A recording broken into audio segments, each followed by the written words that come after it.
I've just released a new update for my Blender compositing pack, Ambi-Comp. This is a smaller feature update, as I will soon start working on a bigger update for the release of Blender 5.2, so I've finished and wrapped up some of my work in progress node groups for this update, which is fully compatible with both Blender 5.0 and 5.1. So let's start by going over the new features.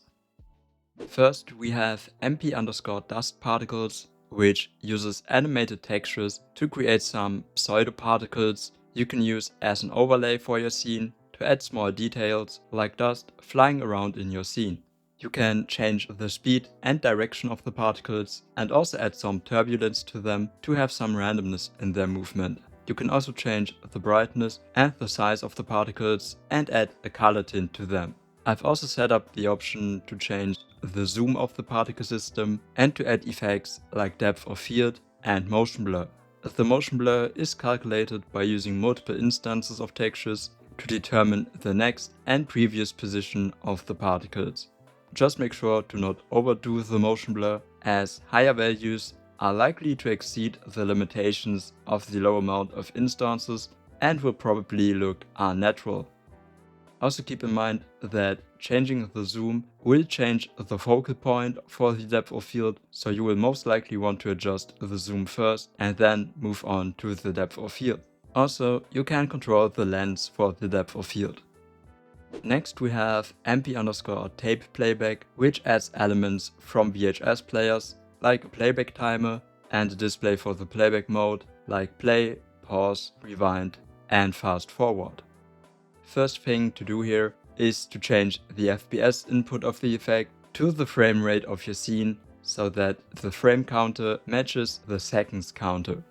The seconds, minutes and hours are automatically synced to the time of your scene, though you can also add an offset to the timer in case you want it to display a specific time. Due to limitations of Blender's compositor, it wasn't possible for me to make the different playback modes affect the timer. This means setting the playback mode to pause won't pause the timer. So in this case, you would have to do some manual work by keyframing the time offset. Next up, we have MP_tape damage, which will add a lightweight VHS effect to your image in case you don't need the accuracy of MP_NTSC or MP_VHS. It will add noise, a few visual glitches from damage on the tape, and also an animated displacement to mimic tape wrinkles. This can, of course, also be used in combination with MP_tape playback. And by either putting the tape damage effect in front or after the tape playback, you can decide whether you want the playback display to also be affected by the tape damage. Though you can also use the more complex effects like MP_NTSC or MP_VHS in combination with the playback display instead of MP_tape damage. These were all the completely new effects, so let's move on to the changes of existing effects this update brings. To ensure better compatibility with the upcoming compositing modifier of the video sequencer, all effects with image inputs have been changed to have the image input as the very first input, so the modifier recognizes them. As in some cases, the disable toggle has been the first input. There are also some quality of life changes to MP_film grain plus, including the addition of a toggle for the film damage artifacts of the effect and a toggle to clamp the grain, which you can enable to ensure the effect won't mess with the original colors of your input when adjusting the strength of the film grain. This toggle has also been added to the film grain of MP_film look alongside a toggle for the color correction step of the effect.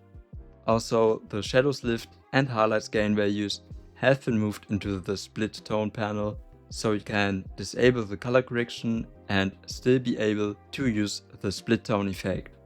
So these have been all the additions and changes of this smaller update.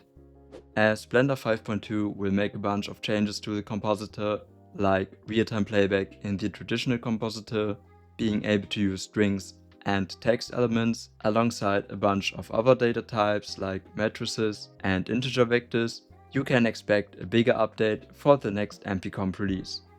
But until then, you can like and hype this video if you want to, submarine to my channel, and have a wonderful day. Bye.